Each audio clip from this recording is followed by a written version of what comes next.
SCO में रक्षा मंत्री राजनाथ सिंह ने बड़ा बयान दिया। सीमा पार आतंकवाद के खिलाफ ऑपरेशन सिंदूर चलाया गया। आतंकवाद का एपिसेंटर अब सुरक्षित नहीं है, इसे खत्म किया जाएगा। हर आतंकी घटना का करारा जवाब देंगे, ये कहा है एससीओ की बैठक में रक्षा मंत्री राजनाथ सिंह ने। यहाँ पर आतंकवाद को लेकर अपनी बात और भारत की जो बात है वो बिल्कुल स्पष्ट तौर पर रखी है।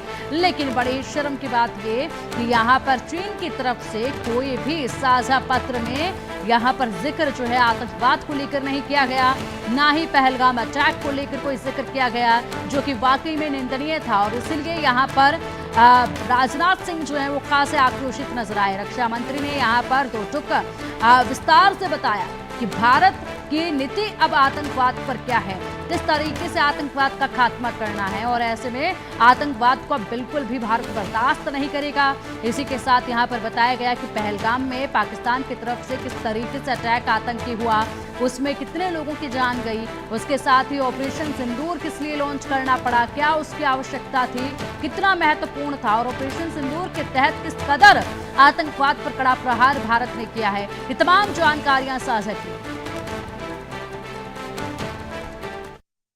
It is imperative that those who sponsor, nurture and utilize terrorism for their narrow and selfish ends must bear the consequences. Some countries use cross-border terrorism as an instrument of policy and provide shelter to terrorists. There should be no place for such double standards. Yes, you should not hesitate to criticize such nations. तो SCO में राजनाथ सिंह ने किस तरीके से खरी खरी सुनाई, इस पर एक नजर डालते हैं। अब सेफ नहीं आतंकवाद का एपिसेंटर, आतंकवाद और शांति एक साथ नहीं रह सकते हैं। कट्टरपंथ, उग्रवाद, आतंकवाद सबसे बड़ी चुनौती है। आतंकवाद पर निर्णायक कार्रवाई जरूरी है। सामूहिक सुरक्षा के लिए एकजुटता जरूरी है। कुछ देश आतंकवाद के समर्थक हैं, अब आतंकवाद के केंद्र नहीं बचेंगे। कुछ देश आतंकियों को पनाह देते हैं। आतंकवाद शांति की राह में बाधा है। आतंक पर एक्शन होकर रहेगा और इस दिशा में लगातार काम भी हो रहा है। ये दो टुक और खरी खरी सुनाई गई है।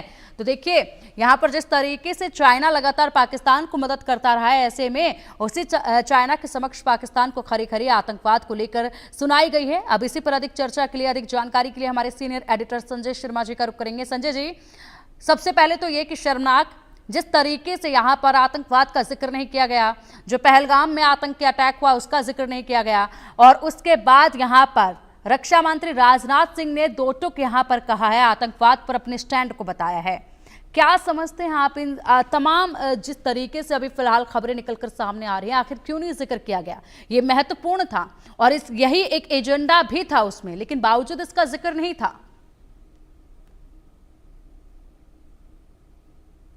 देखिए, एससीओ जो सम्मेलन है उसको चाइना ही हेड करते आया। हमने देखा शंघाई कोऑपरेशन ऑर्गेनाइजेशन, तो ये जो पूरा की पूरा जो समिट था इसमें चाइना इसको हेड करता है। और चाइना हमने देखा था किस तरीके से चाहे ऑपरेशन सिंदूर हो या इसके पहले भी पूरी तरह से पाकिस्तान को बैक करता रहा है। और साथ ही साथ ऑपरेशन सिंदूर में पाकिस्तान को बैक ही नहीं किया चाइना ने अपने हथियार भी सप्लाई किए थे पाकिस्तान को, और पाकिस्तान के साथ खुल करके ऑपरेशन सिंदूर में भारत के खिलाफ उसने कार्रवाई भी की थी।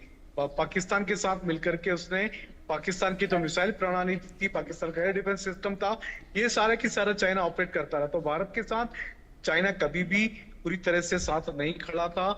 और आज भी हमने देखा किस तरह से जब एससीओ सम्मेलन में जब सहमति की बारी आई, जब प्रस्ताव की बारी आई, रेजोल्यूशन की बारी आई, तो फिर टेररिज्म पे बात करने के लिए कोई भी देश साथ में नहीं खड़ा था। तो भारत ने उस पर हस्ताक्षर नहीं किए क्योंकि उसमें टेररिज्म का जिक्र नहीं था। ऑपरेशन सिंदूर भारत ने जिस तरीके से पहलगाम हमले के बाद कड़ी कार्रवाई की थी उसका जिक्र नहीं किया था। लेकिन चाइना चाहता था कि किसी भी तरीके से अगर टेररिज्म का जिक्र हो तो फिर पाकिस्तान का जिक्र हो, पाकिस्तान के बारे में बात हो। तो इस पर भारत कहीं भी तैयार नहीं था। भारत ने साफ मना कर दिया था कि भारत किसी भी तरीके से एससीओ के रिजोल्यूशन पर हस्ताक्षर नहीं करेगा अगर उस पर टेररिज्म का जिक्र नहीं होता। राजनाथ सिंह ने साफ कहा, रक्षा मंत्री राजनाथ सिंह बड़ा फैसला किया उन्होंने जब उन्होंने एससीओ सम्मेलन में रेजोल्यूशन पर प्रस्ताव पर हस्ताक्षर नहीं किए। बिल्कुल, और एक कड़ा संदेश है ये, और इसी के साथ मजबूती दिखाता है कि अब भारत किस मजबूती के साथ आतंकवाद के खिलाफ खड़ा है। फिलहाल बहुत शुक्रिया संजय जी आपका इन तमाम जानकारियों के लिए। बढ़ेंगे आगे रक्षा मंत्री की बैठक में, एससीओ में रक्षा मंत्रियों की बैठक में क्या एजेंडा